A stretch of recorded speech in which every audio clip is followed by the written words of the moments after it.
Hey, oh, yeah. Hey. Fuck wrong with you, boy? You know what time it is, nigga. Better watch how you step in, yeah. But that was my niggas, yeah.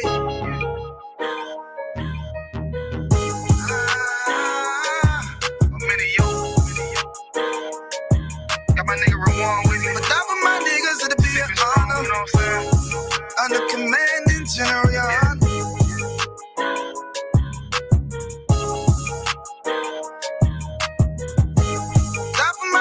It'll be an honor and a blessing. Look, hey, straight off the top, I love all of my niggas. That shit ain't gon' stop till we on top and we ballin', my nigga. We be fly as fuck, you know them bitches be stalking my niggas. That shit'll never change and it's the same with all my niggas. City to city, I should be at home. That's what my ribs say. But bitch, I'm grown, I'm in these streets and closed caption. Niggas know we bout that action. If a nigga play with me, then my Hakim gon' let him have it. Hey, think you the shit, this truth the shit. Nigga play, I let that Ruger hit. Get on them tracks, they be like, who is this? I'm rude with it. Ain't got no manners, all them pussy niggas talking shit. Yeah, I know they can't stand us, but we UPK, Louisiana, bitch, that's what I'm ripping. And my niggas solid number, real ones in my section. If you wanna get down, put your boots on, start stepping. Brotherhood is a weapon. Brotherhood is a weapon. Better watch how you stepping, cause brotherhood is a weapon. If I die for my niggas, it'll be an honor and a blessing. Better watch how you stepping, cause brotherhood is a weapon. Brotherhood is a weapon. Better watch how you stepping, cause brotherhood is a weapon. If I die for my niggas, it'll be an honor and a blessing. Better watch how you stepping, cause brotherhood I lay my life down right now for all my sisters and brothers, because I love them. I see them dapping and hug them. It's amazing to see how well we adapt from the struggle. Born again from a life of sin, trapped in the gutter. My mind frame was to kill my own kind.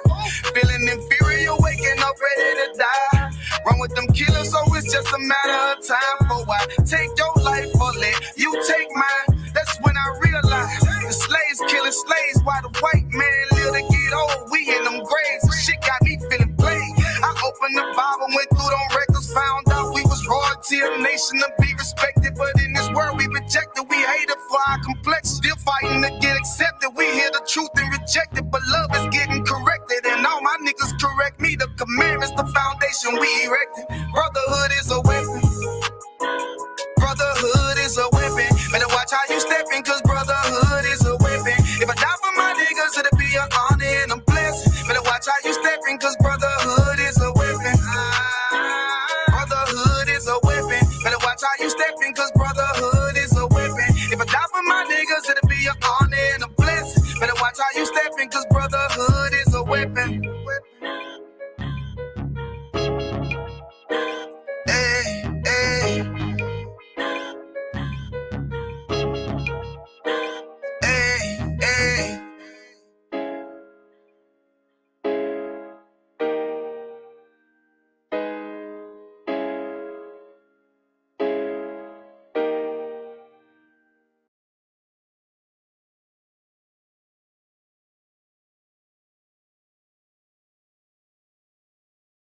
Have already talked to you, but I heard that the brothers were hoping to get together with you about performing at one of our events. Oh, wow. Where at? Oh, we're having an enormous event in North Carolina, in Durham, North Carolina, in April. It's going to be upwards of about, a lot of people. Huge. This is our annual Passover event. And we have people will be coming in from all over the world, from England, from the Caribbean. Wow, England. That's Yeah, awesome. from I would love to be a part. yeah, we would love this. We would love to have you there performing. We have 9 artists already lined up, 9 rappers already lined up. Bringing you in would just make it much together. You know what I mean? It would be a great event. So I'm gonna have the brothers get in touch with you and see if we could put that together. A captain in our school, Captain Akkad Abarayam, created what we call the Black Party. We have it every year. We all dressed in black, and we come in and really, Yeah, we would love to have you.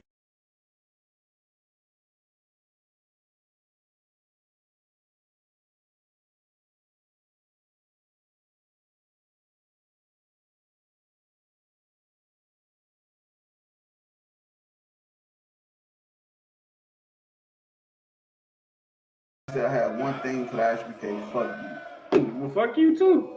Well, fuck you. And the horse you came in on.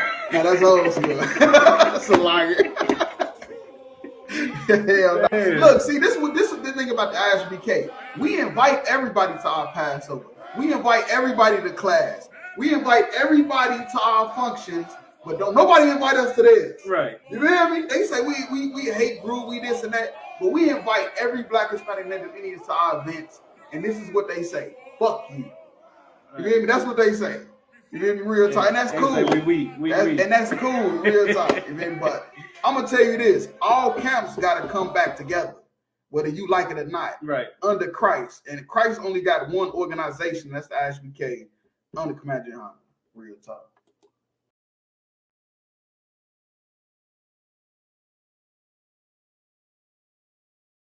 Shalom, Israel.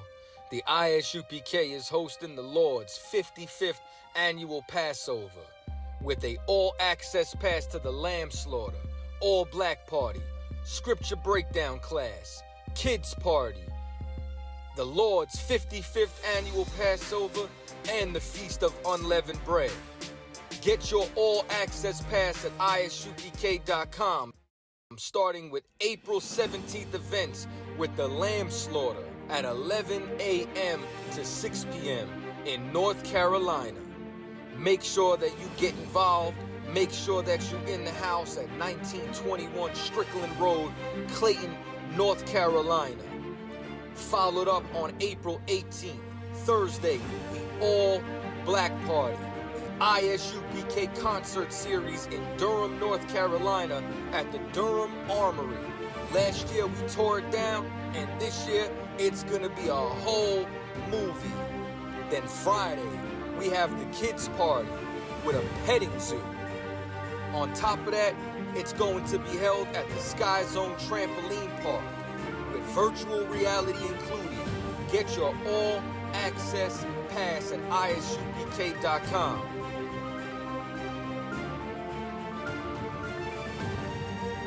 April 19th in the evening, General Mahaiman's scripture breakdown class.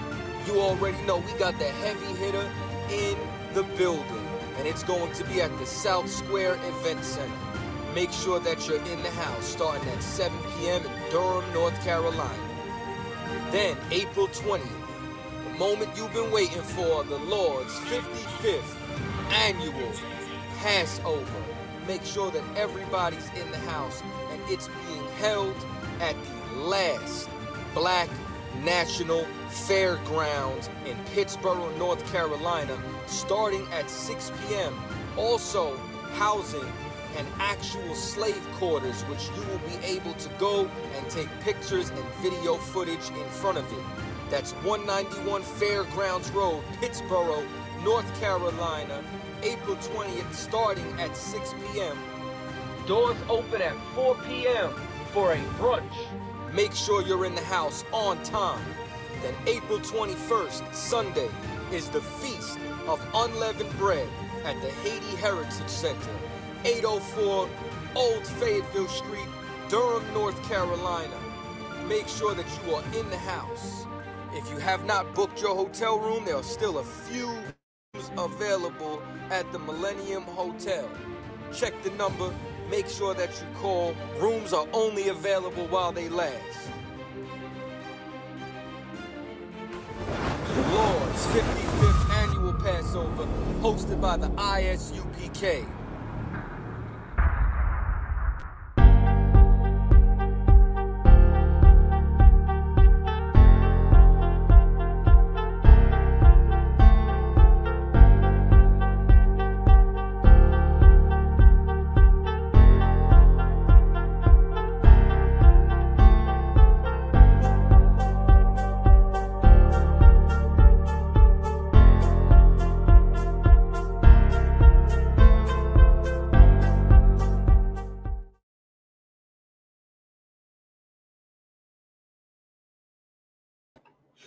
Hey, Shalom, y'all about Shimmy Shot, Rocket Thumb, y'all Shimon Thumb about Shimmy Shot. Priest and Officer, I'm on Wonka Bar. Tuesday night Brotherhood class. Feel me, Asher K and the Commander Hunter. Feel me, since 1969. Asher K, we teaching the truth about the Bible. You feel me? Black people is the chosen people of God. Hispanics is the chosen people of God. And tonight, what we're going to talk about is the truth about brotherhood. There's a lot of people have a misconception on what brotherhood is. And we're going to talk about the truth about brotherhood. The biggest thing you can ever do to show brotherhood is to forgive. You feel me? That's the biggest thing you can ever do to show brotherhood. And that's the true definition of brotherhood. Forgiving, where it's needed to be, forgiving that, knowing what place to put people in so they can never, have to betray you again. So you ain't got to keep forgiving them. Real talk. But before we go into the scriptures, I'm gonna jump into two articles real quick. If you go to that first one is the treaty in Paris. Conk.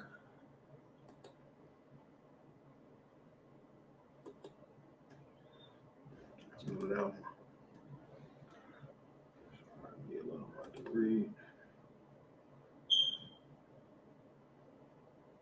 Yeah, but this is about when America got their independence and stuff like that. Because what you gotta understand, I'm not sure pretty good. What you gotta understand, America was at war with Great Britain. But now they're allies with Great Britain, and now they both rule the world. The British Empire have a saying, the sun never sets on the British Empire. That's they saying. Because the reason why they say that is because they rule so many countries that when the sun is down in one, it's up in another. That's what they mean. They rule so many kingdoms, so many countries that when one side of the country, the sun is up, the other is down, they own countries on both sides. That's basically what they say. It's like a bragging, saying that they say. The Treaty of Paris, 1783. This treaty signed on September 3rd, 1783, between the American colonies and Great Britain, ended the American Revolution and formally recognized the United States as independent nation. Right. So what you got to understand for people that probably got a short-term memory or whatever, you feel me? They was at war. America, Great Britain, they was at war. You feel me? America was a small group of people that they sent over here.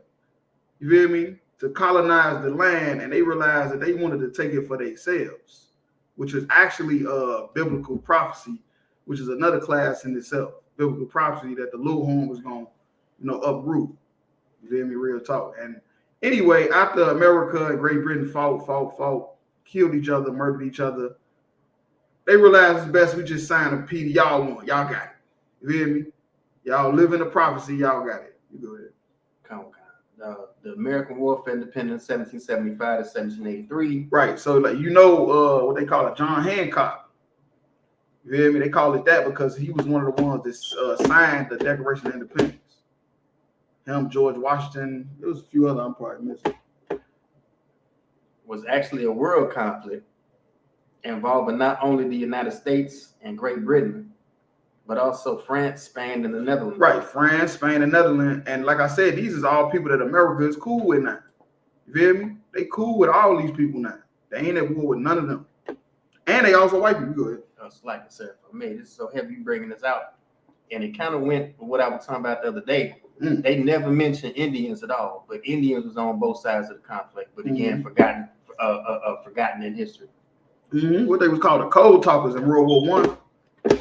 They was called the Loyalists in the Revolutionary War. And they were called the Loyalists in the Revolutionary War. And that's happened. The peace process brought a nation, United States, into the arena of international diplomacy, playing against the largest and most established powers on the earth. Right. Yeah. So them small group of colonizers, you feel me? They grew into a mighty nation. That's what you gotta understand about America. America was a small group of colonizers. You feel me? They came over here to what it was called, the 13 colonies. You feel me? They came over here to build, and they look like, man, look, we ain't turning back from this. You feel me? They got them some freedom, and they like, this is how it's really supposed to be. You feel me? This is how it's really supposed to be. But after that, they end up getting back cool with all the same people they went to war with. You feel me? And that's what I'm saying. We got to do that. You feel me? We got to do that. One thing about the so-called white man, he know how to war. He was blessed with the sword. So they did all that fighting and end up, what they say, getting peace. The three American negotiators, John Adams, Benjamin Franklin, and John Jay, proved themselves ready for the world stage, achieving many of the objectives sought by the new United States. Two crucial provisions of the treaty were British recognition of U.S. independence and the delineation of boundaries that would allow for American westward expansion. Mm-hmm. The treaty is named for the city in which it was negotiated and signed. The last page bears the signatures of David Hartley, who represented Great Britain, and the three American negotiators who signed their names in alphabetical order. Right. So the whole point of this is, after all that killing and stuff they did, backstabbing, trading, you feel me, all that stuff, you feel me, all that stuff they did, and then they end up being cool. They end up squashing the beef so they can take over the world, because that was the whole point. The whole point of sending them over here was to take over the world. That was the whole, and they succeeded. Real talk. They fought, forgave each other, put it in the past, call it a day. And on the right side, this is an actual copy of that treaty. Real talk. It's an actual copy of it, is of course printed, but that's a copy of it. And but yeah, though, we gotta start doing that. For me, Blacks, Hispanics, Native Indians, we gotta start letting stuff go. Otherwise, we'll never rule the planet. We ain't gonna never rule the planet like they doing. They went to war and killed each other, murdered each other's sons, and then came together and signed a piece of paper saying we cool now. Come on, man, stop it. But the Bloods and the Crips can't stop. Shit, we ain't gonna never rule the planet. So yeah, we ain't gonna read all that. It's a big article. That was really the whole point. And that was in 1783. And look at them now. They rule the goddamn world. They got satellites all over the goddamn place. You can't do nothing without them watching what you're doing. If you're a damn criminal right now, you're an idiot. There's cameras everywhere you damn go. I'm just keeping it real with you. So yeah, let's drop that. Let's go to that next article.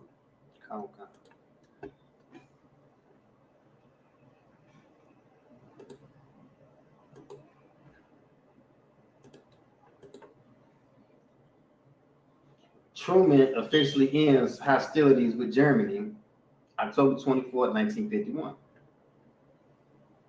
On this day in 1951, more than 6 years after the end of World War II in Europe, President Harry S. Truman signed a proclamation officially ending U.S. hostilities with Germany. Right. Now, so the Germans was oppressing the white Jewish people, killing them, all that stuff.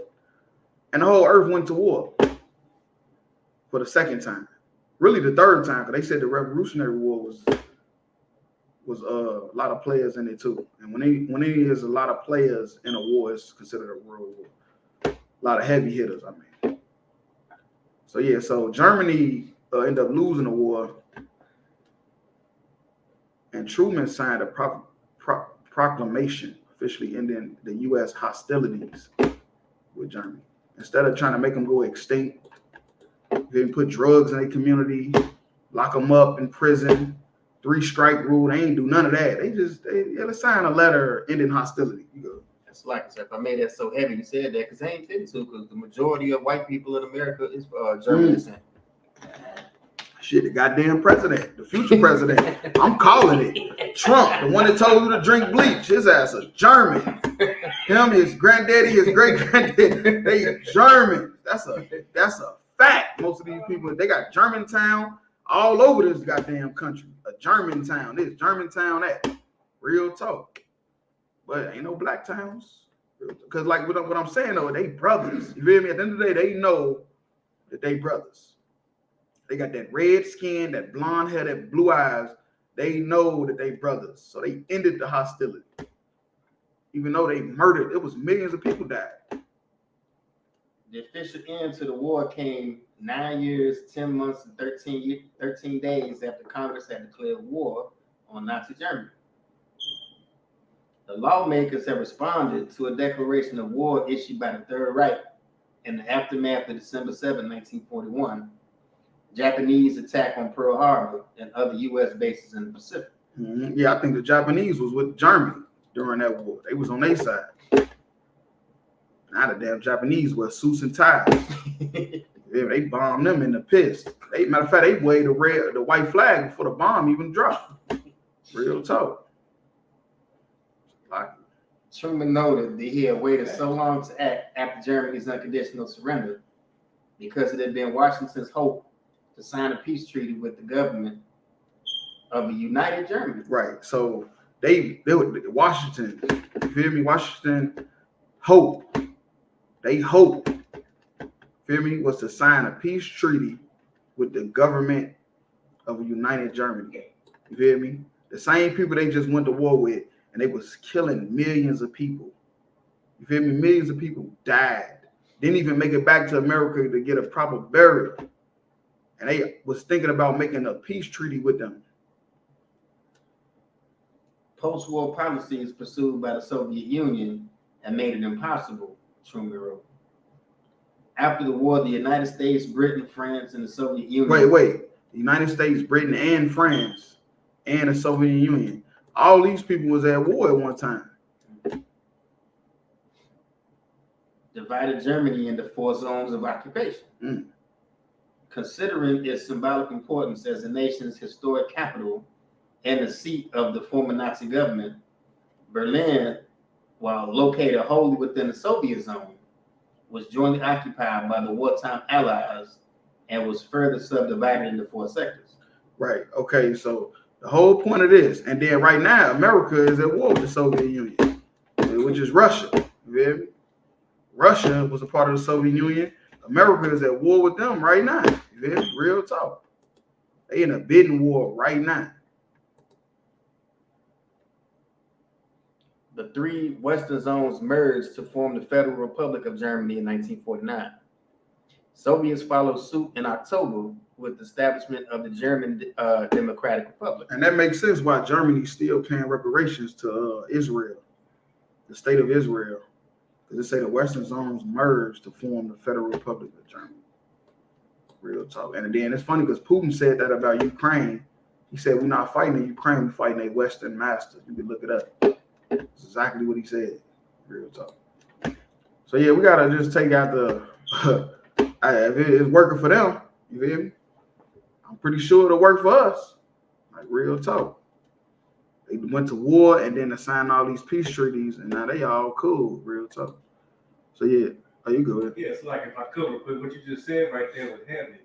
You understand? Because they signed a peace treaty between all these devil countries, right? Right. But they broke every peace treaty with the North American Indians. Right, bro. They broke every peace treaty with the Mexicans.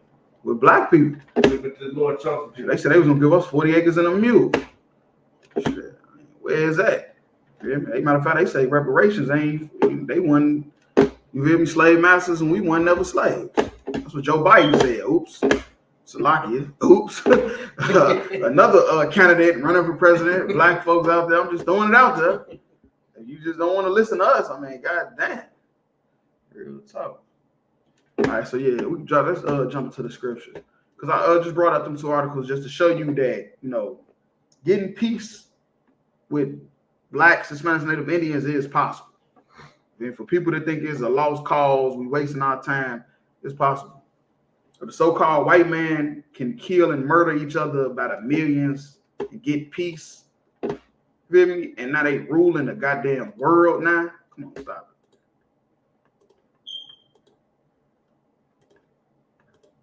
So yeah, let's go to Ecclesiastes 3 and 8.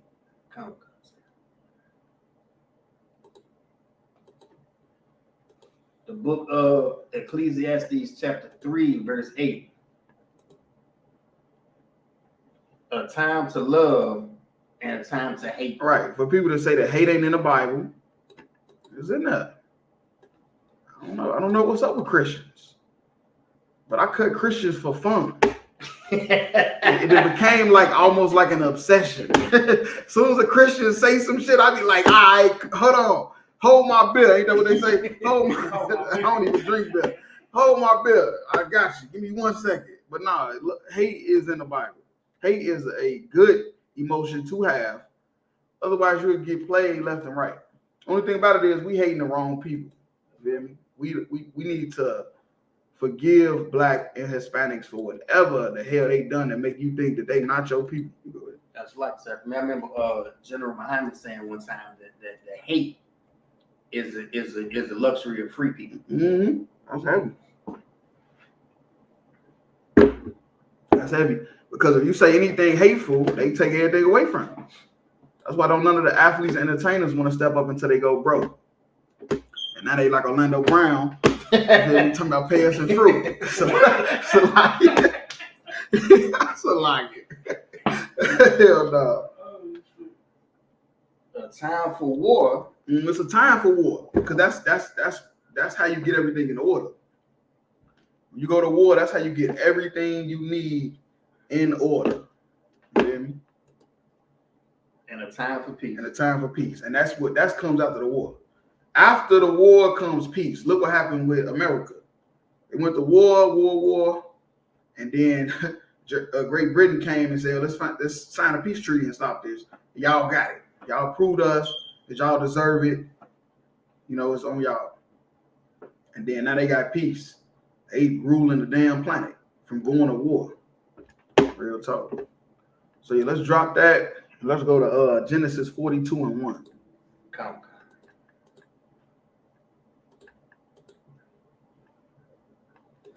The book of Genesis, chapter 42, verse 1. Now when Jacob saw that there was corn in Egypt, Jacob said unto his sons, why do ye look one upon another? Right. So, okay, what you got to understand about this story, children of Israel, they were some wicked people. That's all I'm going to say. The children of Israel, 9 is Blacks, Hispanics, Native Indians, and we take after our forefathers. Yes, we was chosen by God, but not because we was the mighty in number, but because he loved Abraham, Isaac, and Jacob. We never proved to the Lord that we deserved his blessing. You know who did? Abraham, Isaac, and Jacob did. You feel me? We living, you feel me, off the benefit of them. We literally never done nothing to prove to God yet. It's just because he made a covenant with Abraham, Isaac, and Jacob, which is our forefathers. That's why Black people is the best. Hispanics and Native Indians is the best at everything we do. Because he made a covenant with us. It ain't because that's just what it is. It ain't the melanin. It ain't because you don't drink water. You eat cantaloupes. You get the water from the cantaloupe, the sage. It ain't the weed. I'm telling you, you know how people say the weed be making me think. I be thinking you're an idiot. Stop. You're a liar. Right? You're a liar. That is not true. Real talk. So yeah, though. So they sold their brother into slavery. You feel me? Real talk. Joseph, he been long gone for a minute, you know, and he right now is ruling Egypt. He's the second in command. He's ruling the first, I ain't gonna say the first, but one of the biggest superpowers, our first captivity, which is Egypt, ancient Egypt. Verse 2. And he said, behold, I have heard that there's corn in Egypt. Right, it's food in Egypt, because right now it's a time of famine. You feel me? It's a big time of famine. You go ahead. It's like I said, if I may, I have to, since you mentioned smoking weed, that corn don't mean Egypt is in America. Right. It definitely don't mean that. They say what they say, the Nile River is the Mississippi River. It's a lot. You go through the Grand Canyon, you will end up in Africa. It's a lot. These people just be saying anything, bro. Get you down thither and buy for us from thence that we may live and not die. Right, that's what I'm saying. Egypt is a superpower. They got all the goods and stuff. We sitting there hungry as hell, ready finna die. Because like I said, that's not why the Lord picked us. He picked us because Abraham, Isaac, and Jacob. It wasn't because we was so perfect and had a big, nice kingdom. That was supposed to come from keeping the laws and commandments, which we never done. So anyway, he's telling his sons, Israel, the actual man, this is during the time when he was living. He's telling his sons, the actual 12 tribes of Israel, the sons, to go to Egypt and get us some food. Verse 3. Then Joseph's 10 brethren went down to buy corn in Egypt. We're going all the way to 9. Count. Verse 4. But Benjamin, Joseph's brother, Jacob sent not with his brethren. Right. Benjamin, he was the youngest brother. So he wasn't old enough to take that trip. And plus, he already lost a son. So he told him he got to stay back. For he said, lest peradventure mischief befall him. Right. Basically, what happened to Joseph? Because they think Joseph dead. You feel me? They think Joseph dead. They sold him into slavery. And they thinking he dead or whatever. But they thinking he long gone. And they told his father that he died because they thumped his coat. Verse 5. And the sons of Israel came to buy corn among those that came. But the famine was in the land of Canaan. Yeah, so the famine, Joseph told the Pharaoh that the famine was it was gonna stretch far. You feel me? And we better start saving now, or Egypt is gonna fall. And Joseph came up with a plan to save them crops, and he saved Egypt, and Pharaoh was so happy he saved Egypt. He basically made Joseph a pharaoh. He was basically the vice president over Egypt, which was ruling, the biggest kingdom at the time. Verse 6. And Joseph was the governor over the land, and it was that sold to all the people of the land. Right. So Joseph was making sure everybody got exactly how much they needed, so Egypt still, was able to prosper, because they were selling to outsiders too. And that's why I always say Joseph made Egypt great. Joseph saved Egypt. Joseph was a Puerto Rican. You feel me? Today he would be a so-called Puerto Rican, like real talk. And he saved Egypt. Them Africans they didn't know what to do. And Joseph's brethren came and bowed down themselves before him with their faces to the earth. Right. So they don't even know that that's him. You feel me? They don't even know that that's their brother that they sold into slavery. Part of it because he had on Egyptian garments and Egyptian attire, shaved face, all that. They wear the paint and all that. Yeah, all that. You feel me? Hell yeah. They push their shit all the way back. It's a lock here. Verse 7.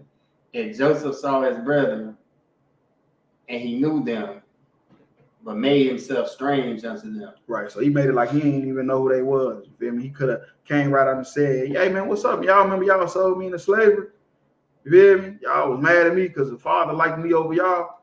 He just acted like he didn't even know who they was.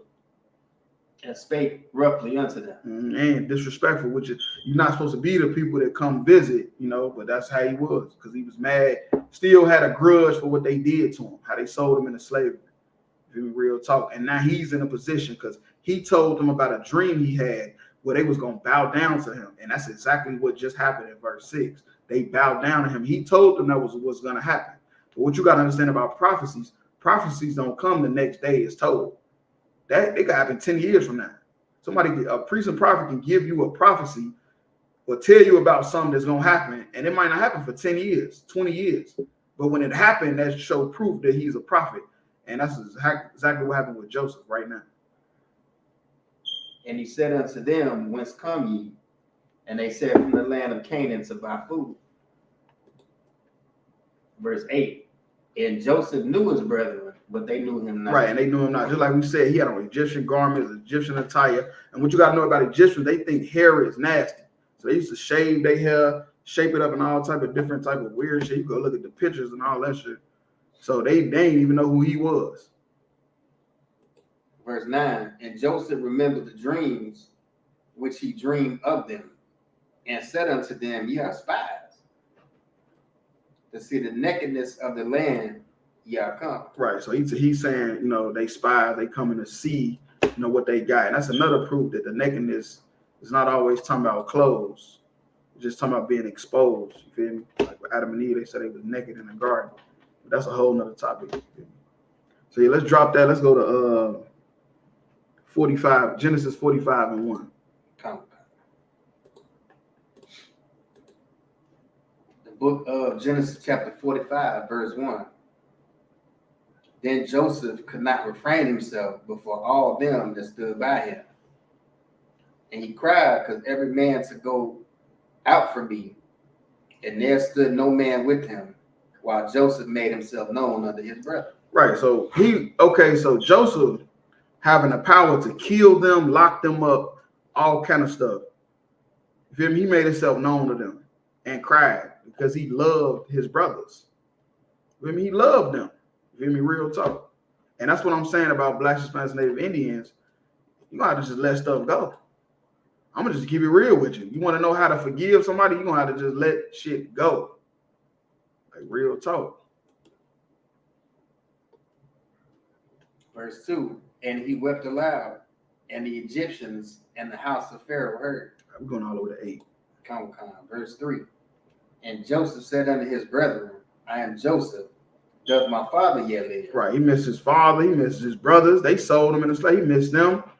You feel me? He asked him, what's going on, man? I ain't seen y'all in a minute. It's been a minute that passed. I'm ruling now. I got money now. I got women now.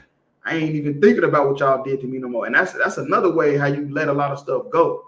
You feel me? Sometimes you got to just separate yourself from the situation. You feel me? Real talk. And his brethren could not answer him, for they were troubled at his presence. Right. They overshot. They overshot and couldn't believe that they come into Egypt, this mighty kingdom, and the man in charge is their brother. Like that'll mess anybody up. Verse 4, and Joseph said unto his brethren, come near to me, I pray you. And they came near and he said, I am Joseph, your brother, whom you sold in Egypt. Whom you sold in Egypt. You feel me? So, yeah, the so-called white man is going extinct for what he did. The Africans we're gonna keep our foot on a damn neck until the earth moves. But you gotta understand, the first time a Black, Hispanic, or Native Indian ever went into slavery, we did it. You mad at you say it's Indians that had slaves? So what? That's proof that we the chosen people of God. The first time we ever went into slavery, we sold ourselves into slavery to Egypt. And then he made Egypt great and mighty to where they had a lust for power that they didn't never want to give up. And they came down on us with hard bondage for 400 years. Real talk, man. Verse 5, now therefore be not grieved, nor angry with yourselves, that ye sold me hither. For God did send me before you to preserve life. So Joseph is kicking some game to him. He like, look, don't be mad because y'all sold me into slavery. Because God did it. God did it to preserve y'all simple behinds. Because if it wasn't for y'all selling me into slavery, y'all all would have died from the famine. Because the Lord was coming for Egypt. He was coming for Egypt for the wickedness and sin that they was doing. Read Genesis, the 19th chapter about Sodom and Gomorrah. Some more Africans. The Lord was coming for all them Africans. You talking about you want to be African? With African bambada, bada bing got him. You dummy. It's like, you want to be African, you an idiot. The Lord is coming for them. And it is repeatedly throughout history. You see, they talking about they send $1 a day to the Africans. Man, that is the Lord doing that. You feel me? Don't stop the Lord's blessing. Ain't that what people say? Don't block the Lord's blessing, man. The Lord is coming for these Africans. And he was coming for Egypt regardless. You feel me? He just had what is called like a double entendre. You feel me? I'm going to punish them. And then I'm going to use their punishment to destroy this place. You feel me? Real talk. The Lord basically the one did it. You go ahead. Verse 6, for these 2 years have the famine been in the land, and yet there are 5 years in which there shall neither be earing nor harvest. Right. Yep. Because that's what he said. He said it's going to be 7 years. We're going to have plenty crops. There's going to be 7 years where nothing grows. That's death and destruction. You know how many people going to die of 7 years, nothing's growing? Come on, man, stop it. Verse 7, and God sent me before you to preserve you a posterity in the earth, and to save your lives by a great deliverance. Right. So the Lord had to destroy Egypt, but he didn't want to destroy Israel in the process. and we was like neighbors to Egypt. It was like right there. You hear me? You can just look at it on a map. Now that little small state of Israel is not only Israel, but I'm just saying the land that we rule, that we were supposed to rule, is like that whole Middle Eastern part on the right of Egypt. You feel me? And all the famine stretched that far because the Lord was done with Egypt. He was done with it. Real talk. And like I said, all you gotta do is read Genesis, the 19th chapter, if you wonder why, and you will see they filled with idolatry and homosexuality and all type of wickedness. Real talk. Verse 8. So now it was not you that sent me hither, but God.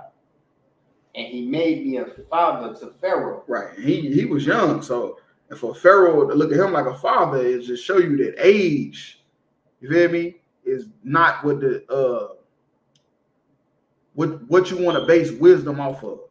You feel me? You don't want to do it off age. Because you could be an old fool too. Real talk.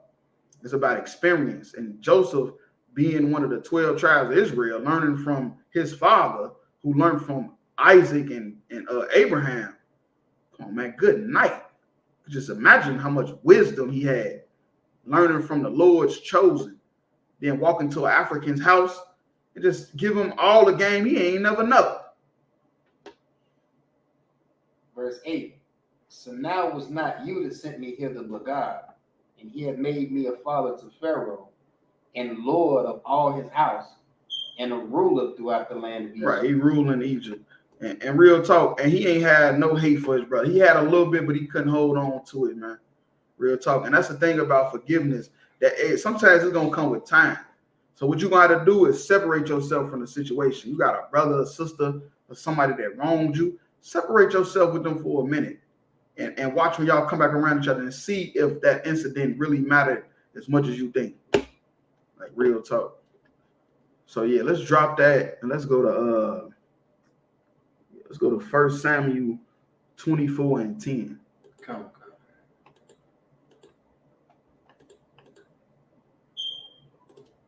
The book of 1 Samuel chapter 24, verse 10. Behold, this day thine eyes have seen how that the Lord had delivered thee today into mine hand in the cave. Right. So now this is King David. You feel me? And that's another thing about brotherhood. You feel me? Another thing about brotherhood is having the power to hurt somebody, but choose not to. You feel me? Like we said, it's a time for wars, it's a time for peace, time for love, time for hate. That's brotherhood. Having the power to show, you feel me, your might and choose peace. And some bade me kill thee. Right. So King David was on the run. The reason why we wear the Magun Dawadah. He was on the run from King Saul, because King Saul rulership over over Israel was done. It was over. You hear me? He disobeyed the Lord, and the Lord took his whole spirit away from him. And now it was King David's turn. So he wanted to kill King David. And so King David caught him in a cave. And he could have killed him. His men wanted him to kill him. He said, here you go right here. Caught him lacking. But mine eyes spared thee. But mine spared thee. That's brotherhood. You feel me? That's brotherhood. You trying to kill me, but I'm trying to show you love. You feel me? Real talk. And I said, I will not put forth my hand against my Lord, for he is the Lord's anointed. Right. And he still looked at him like he was his Lord. You hear me? He still looked at King Saul like he was his Lord, because he was anointed by the Most High. He was the first king over Israel. You go ahead. We're just going to 11. Come. Verse 11. Moreover, my father, see the skirt of thy robe in my hand. So while he was asleep, King Saul was asleep. Instead of killing him, he just cut a piece of his robe just to show him, like, look, this is what I could have done. I could have really murdered you. You go ahead. For in that I cut off the skirt of thy robe and killed thee not. Mm-hmm. Know thou and see there is neither evil no transgression in my hand. Right. So he's saying basically like you trying to kill me for nothing. You feel me? I could have just killed you, but I'm trying to say, I'm trying to keep the peace between Israel. You feel me? Between the house of Benjamin and the house of Judah. I'm trying to keep the peace. But you trying to start a civil war, which is basically what's going on. Because King David's men said, kill this nigga. He the damn king of Israel. King David's men said, man, kill this nigga. And I have not sinned against thee, yet thou huntest my soul to take it. Right, man. So King David had the power to kill him, and he was a murderer. In a good way. I don't want to make it seem like King David was out here like Michael Myers or something. King David was murdering for his people. You feel me? Because like we said, there's a time for war and there's a time for peace. And King David was a warrior, a man after the Lord's own heart. The Bible said the Lord is a man of war. But King David knew that this was not a battle he wanted to fight. Because this was his brother, man. He looked at King Saul like his Lord, even in the last days. So yeah, let's drop that and let's go to Ecclesiastes 4 and 9. Count.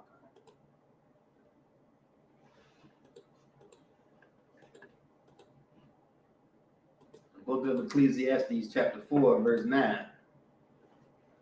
Two are better than one. Right. Yep, and that's true. You feel me? Two people are definitely better than one. Because you need somebody to lift you up. You feel me? You by yourself, shit, 9 times out of 10, you talking to Satan. I ain't gonna lie to you. Women, men, whoever. If you by yourself in a room with some sage and weed, man, look, you dancing with the devil. Right, the crystals. Don't he took the crystals. But for real, you dancing with the two are better than one. Real talk. Go ahead. Because they have a good reward for their labor. Right, they have a good reward for their labor. You got a good blessing for your labor. Real talk. I'm going all the way to 10. Count. Verse 10. If they fall, the one will lift up his fellow. And that's the point. Two is better than one because if one fall, the other one gonna lift the other one up.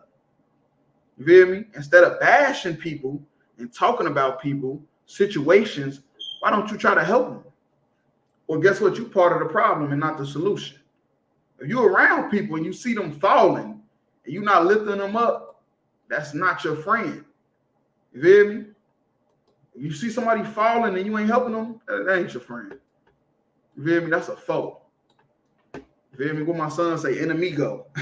He said, how you say enemy in Spanish? The whole time he already knew he's talking about enemigo. You feel? That's your enemy. I'm just keeping it real. If somebody's around you and they watching you fall, they ain't your friend. They ain't your friend. They don't want you to do better. You feel? They a foe. They're the real talk. But woe to him that is alone when he falleth. Right, destruction. That's woe is an old English word for destruction.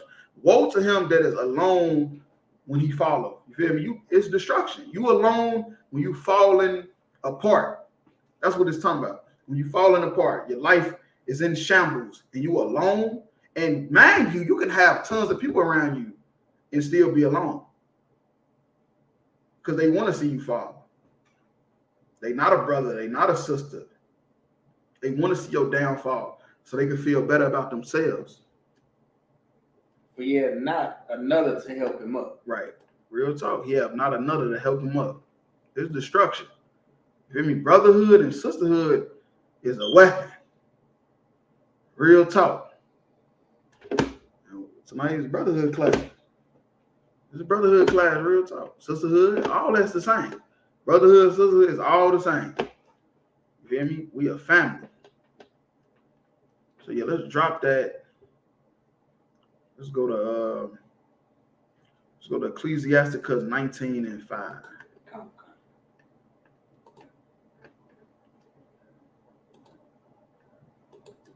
The book of Ecclesiasticus chapter 19, verse 5.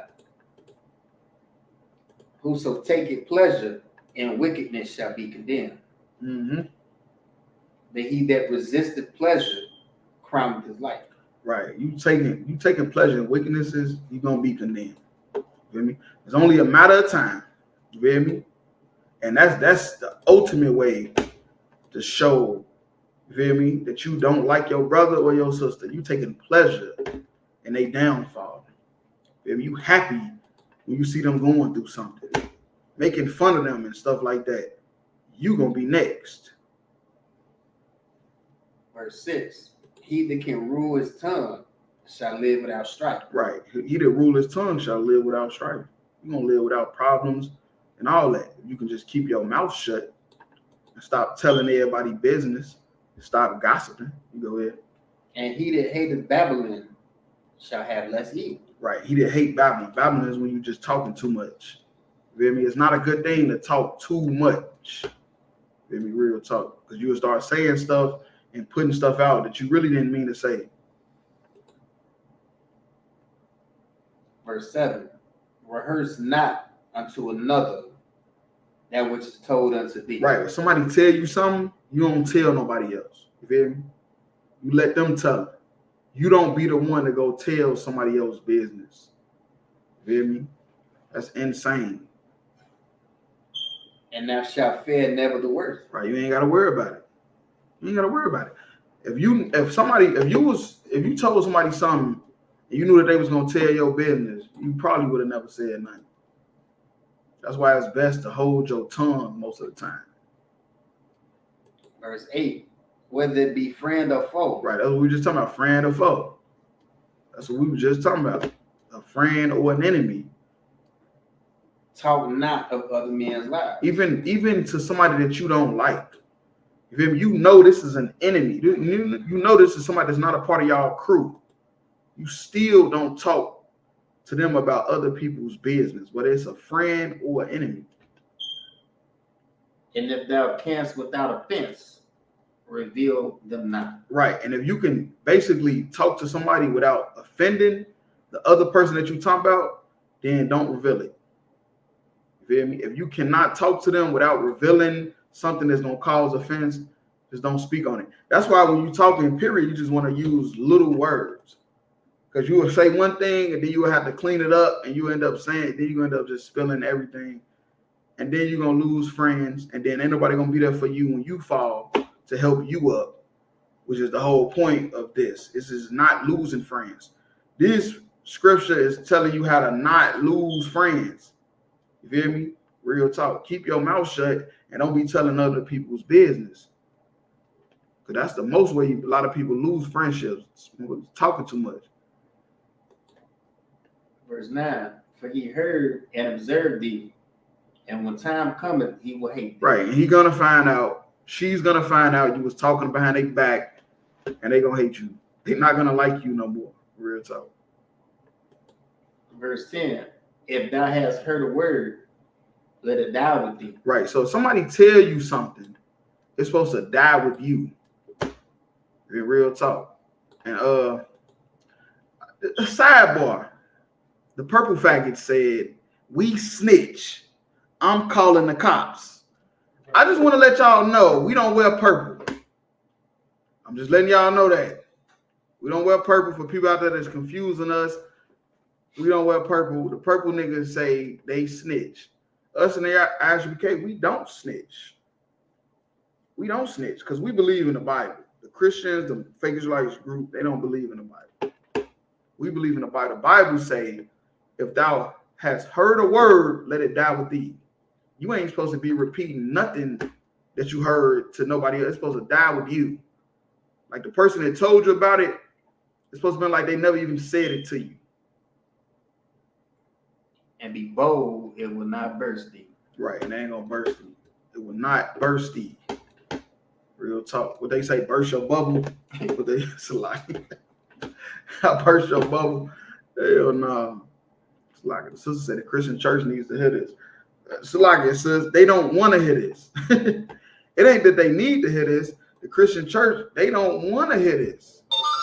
This is not their expertise, right? It'll bust their bubble. It's like they whole everything will be out in the open. They gonna be like, oh shit, they losing money. And that's what's gonna happen. ISBK gonna bankrupt all these religions, all these religious groups. It's gonna bankrupt all of them. But yeah, you could drop that. Let's go to Psalms 133 and 1.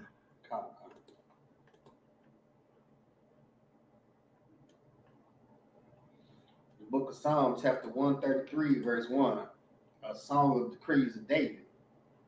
Behold, how good and how pleasant it is for brethren to dwell together in unity. Right, and that's the point. We got to be like-minded. You feel me? It is a good thing for us to dwell together in unity with the same mindset. You feel me? You got the Christians, you got a Christian over there, you got a Muslim over there, you got a Baptist over there. It's just gonna be number conflict. Too many different philosophies. We all have to be under the same mind. That's why a lot of you don't get along with your family. Because one of y'all is a Muslim, the other one is a Christian, and y'all got all these different beliefs trying to come together, and y'all hate each other.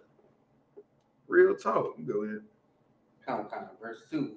It is like the precious ointment upon the head that ran down upon the beard, even Aaron's beard that went down to the skirts of his garments. Right. So if you don't know, that's our custom. When somebody's anointed, what people call a promotion or whatever, we pour oil on their head to signify, to solidify their achievement. And it running down all the way to your beard, to the skirt of your garment, is just like somebody being so happy to pour the oil on your head for your achievement. They pour too damn much. They pour too damn much oil, and it run all the way down. You feel me? Because we together in unity, and we just happy to see you grow. Real talk. So yeah, let's drop that. Let's go to Matthew 5 and 22.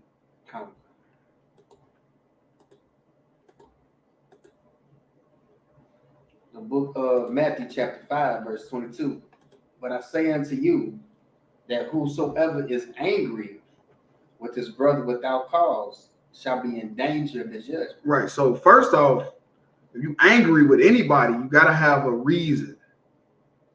You can't be angry with no brother or sister if you don't have a reason. Otherwise, Christ, the King, say you're going to be in judgment. And whosoever shall say to his brother, Raka, shall be in danger of the council. Right. And what does Raka mean? I forget. But it's just like something disrespectful though. Real talk. You will be in danger of the council. But whosoever shall say thou fool shall be in danger of hellfire. Right. Hellfire. Now I know Christians be thinking that means literal, and it don't.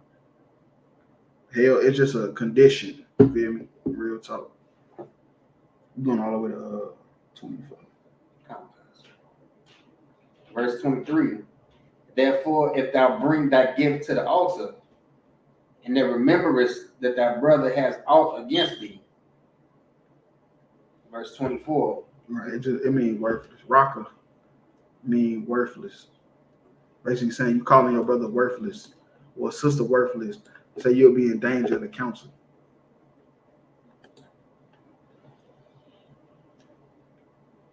Verse 23.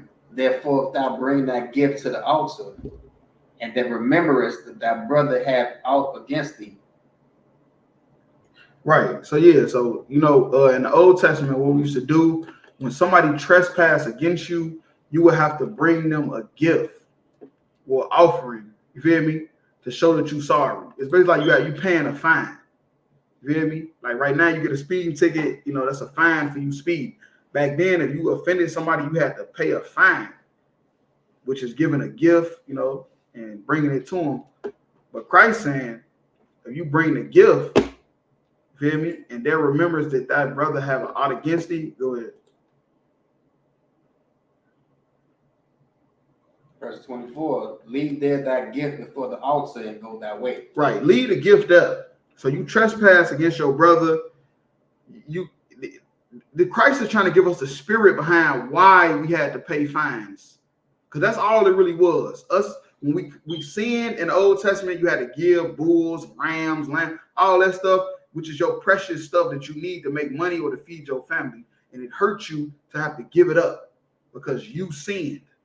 So Christ has given us the spirit behind why we had to give gift. It wasn't because the Lord wanted a gift. what a priest that was ruling over your city or your area needed a gift or needed the lamb or the bull. That's not why. It was to make you realize that what you did was wrong. So Christ saying, leave the gift at the altar. Go ahead. And go thy way. First be reconciled to thy brother. And that's the point. It ain't the point of you paying a fine for trespassing against your brother is not because we need your money or your lamb, your bull or whatever. It's because we want you to not be unbrotherly to your brother. We want you to not trespass against your brother. That's what Christ is trying to give them, the spirit behind the law. And that was Christ's whole mission, was brotherhood, showing you the spirit behind why these laws is in effect. You reading them on a list. Our forefathers read them off a list and just thought of, okay, if I do this sin, I got to give up this. So I'm going to do it and just give this up. Christ is trying to let them know that is not the reason behind the law. That was the fine, was to make you not trespass, not so you can trespass and just take your L. Go ahead. And then come and offer that gift. Then come give the gift. After you go reconcile, now follow the law and give what you were supposed to give for whatever you did. Whatever trespass or whatever that was what the law said you had to do, now come give it. But first, go holler at the brother, man, and squash that shit. Because that's the point of the law. It wasn't for you to just give up your stuff. You're supposed to be mad about giving up your stuff. And then now you like, you know what, I'm just not going to do anything to have to give up my stuff. Real talk. So yeah, let's drop that. Let's go to 1 Samuel 15 and 23. It's like, sir, 15 and 23. Kind of. The book of 1 Samuel chapter 15, verse 23. For rebellion is as the sin of witchcraft. Right, and that's true. Rebellion. Rebellion, that's like resisting what is told to you, which is the law. The law was told to us, and to rebel against it, that's like witchcraft. You hear me? You think about a witch or a warlock or any of that stuff you ever seen in the movies, that is what they saying. That is witch. That's evil as hell. Rebellion is evil because you're going to cause different type of delusions and stuff on people that's not real, which is what witches do. And stubbornness is as iniquity and idolatry. Right. Stubbornness is doing what you want to do. That is as the sin of idolatry. You hear me? Idolatry. What's that? Self-worship, worshiping an idol. Because being stubborn, you want to do what you want to do.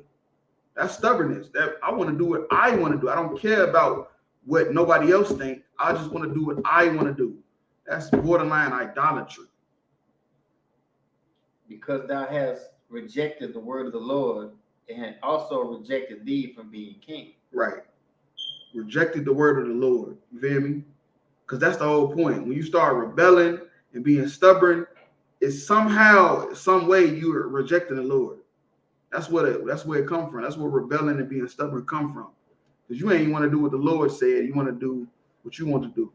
So yeah, let's drop that. Let's go to Ecclesiasticus and Apocrypha 2 and 1. Come. The book of Ecclesiasticus, chapter 2, verse 1. My son, if thou come to serve the Lord, prepare thy soul for temptation. Right. You want to come serve the Lord, the first thing you got to do is prepare for temptation. You feel me? Everybody say they love the Lord until the problems come.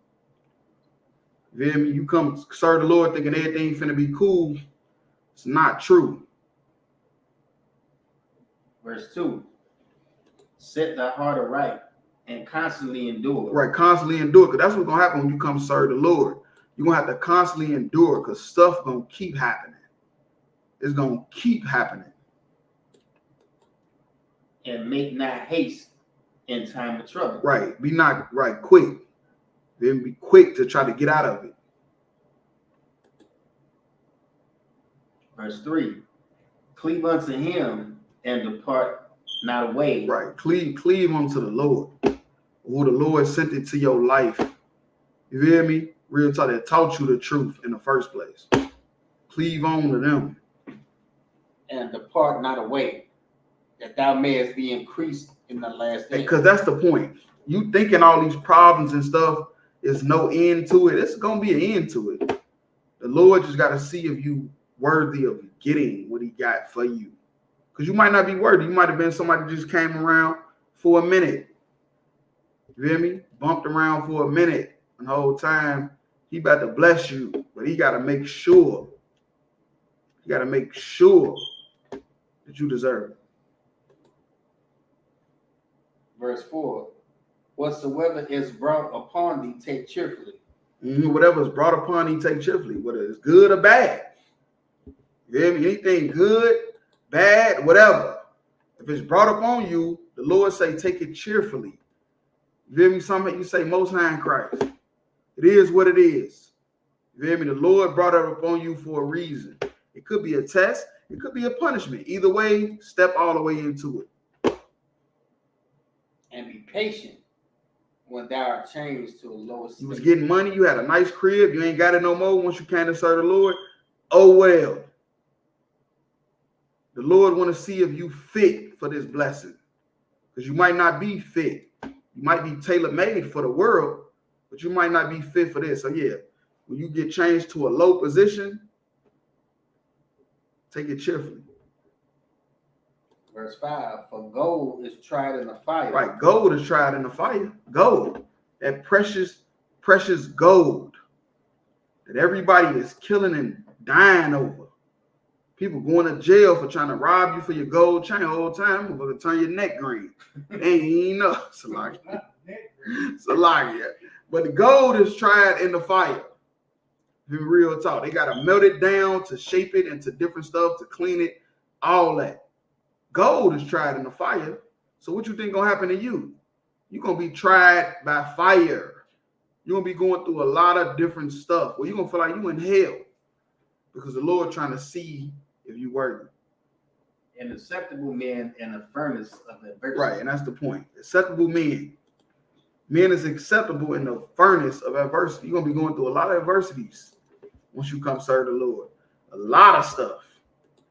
You hear me? And because the Lord want to see if you worthy to be here. Because you might not.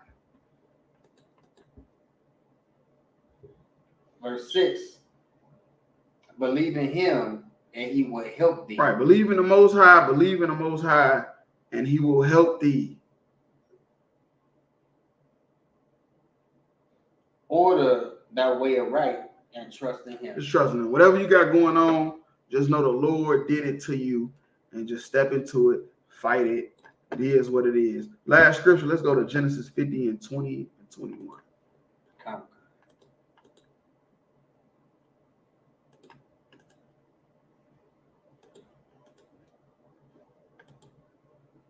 The book of Genesis, chapter 50, verse 20. But as for you, ye thought evil against me. Mm-hmm. But God meant it unto good. Right. And it's Joseph again, talking to his brothers that sold him into slavery. You feel me? He said, you thought evil against me, but God meant it for good. That's how you got to look at life. Look at life like that. All the evil stuff happening, the bad stuff happening, just know that God meant it for good. To bring to pass, as it is this day, to save much people. To save much people. Think about how many people you can save if you just stay strong. You hear me? Think about your children, your family, your women. Just think about all that. If you just stay strong, how many people you can save. Verse 21. Now therefore fear ye not. I will nourish you and your little ones. And he comforted them and spake kindly unto them. Right. And they children were saved. You hear me? They children were saved through Joseph. The same when they sold into Egypt, God meant it for good. Their children were saved. And now we hear right now to this day, Blacks, Hispanics, Native Indians, the chosen people of God, 12 tribes of Israel. You feel me? But that's the end of tonight's class. You feel me? Tune in every Monday, Tuesday, Wednesday. Tune in Wednesday night for the podcast. Every other Sunday for what you ain't learned history class. You feel me? Yahweh Bashim Al-Shah, Rock a Thumb, Yahweh Shema Thumb, Bashim Al-Shah. Get to the Passover, April 20th. Ooh, we.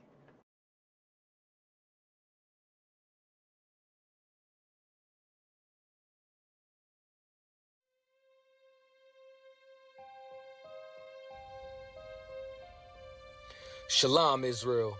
The ISUPK is hosting the Lord's 55th annual Passover with a all-access pass to the lamb slaughter, all-black party, scripture breakdown class, kids party, the Lord's 55th annual Passover, and the Feast of Unleavened Bread.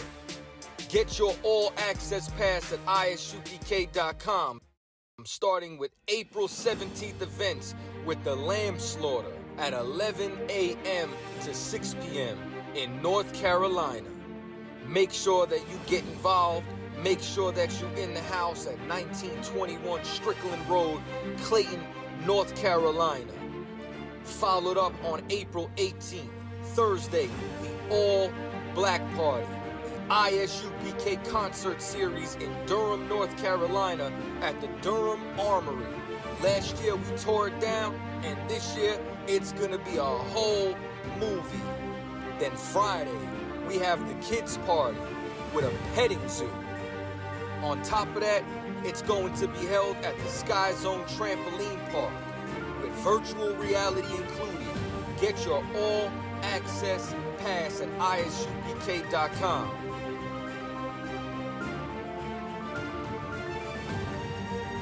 April 19th in the evening, General Mahaiman's scripture breakdown class. You already know we got the heavy hitter in the building, and it's going to be at the South Square Event Center. Make sure that you're in the house starting at 7 p.m. in Durham, North Carolina. Then April 20th, the moment you've been waiting for, the Lord's 55th annual Passover. Make sure that everybody's in the house, and it's being held at the last Black National Fairgrounds in Pittsboro, North Carolina, starting at 6 p.m. Also housing an actual slave quarters, which you will be able to go and take pictures and video footage in front of it. That's 191 Fairgrounds Road, Pittsboro, North Carolina, April 20th, starting at 6 p.m. Doors open at 4 p.m. for a brunch. Make sure you're in the house on time. Then April 21st, Sunday, is the Feast of Unleavened Bread at the Haiti Heritage Center, 804 Old Fayetteville Street, Durham, North Carolina. Make sure that you are in the house. If you have not booked your hotel room, there are still a few rooms available at the Millennium Hotel. Check the number. Make sure that you call. Rooms are only available while they last. The Lord's 55th annual Passover, hosted by the ISUPK.